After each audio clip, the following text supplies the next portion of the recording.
ಹೈಕಮಾಂಡ್ನವರು ವೇಣುಗೋಪಾಲ್ ಅವರು ಮೊನ್ನೆನೇ ಪೊನ್ನಣ್ಣನಿಗೆ ಫೋನ್ ಮಾಡಿದರು. D K Shivakumar ಅವರನ್ನು ಬ್ರೇಕ್ಫಾಸ್ಟ್ ಕರೀರಿ ಅಂತೇಳಿ ಫೋನ್ ಮಾಡಿದರು. ಆಮೇಲೆ ಡಿ ಕೆಗೂ ಕೂಡ ಫೋನ್ ಮಾಡಿದರು, ಡಿ ಕೆ ಶಿವಕುಮಾರ್ಗೂ ಕೂಡ ಫೋನ್ ಮಾಡಿದರು.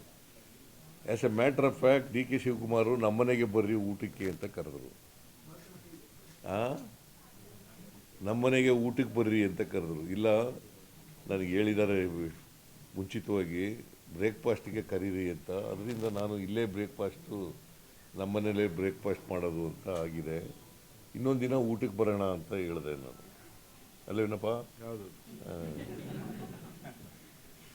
ಇನ್ನೊಂದು ದಿನ ಊಟಕ್ಕೆ ಬರೋಣ, ನಿಮ್ಮ ಮನೆಗೆ ಬರ್ತೀನಿ ನಾನು. ಸೊ ಈ ಉಭಯ ಕುಸ್ತಿ ಆದಮೇಲೆ ಭಾಳ ಮುಖ್ಯವಾಗಿ ನಾವು ಇವತ್ತು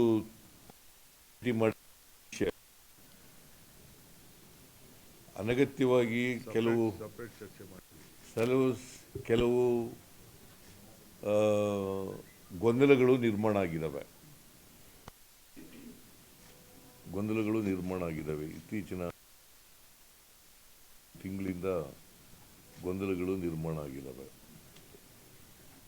ನಾವು ಇಬ್ಬರೇ ಕೂತ್ಕೊಂಡು ಮಾತಾಡೋದು.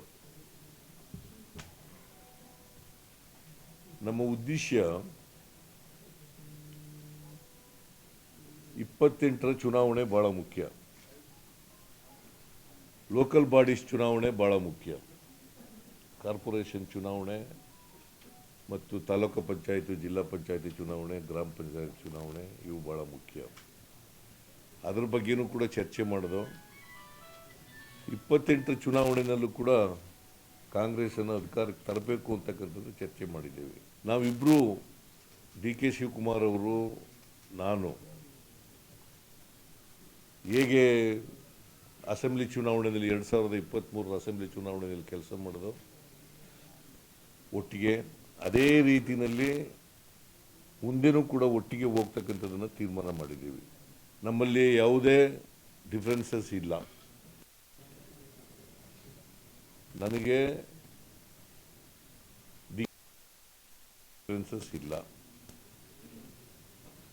ಇವತ್ತಿನವರೆಗೂ ಡಿಫ್ರೆನ್ಸಸ್ ಇಲ್ಲ, ಮುಂದೇನೂ ಡಿಫ್ರೆನ್ಸಸ್ ಇರಲ್ಲ. ಒಟ್ಟಿಗೆ ಹೋಗ್ತೀವಿ.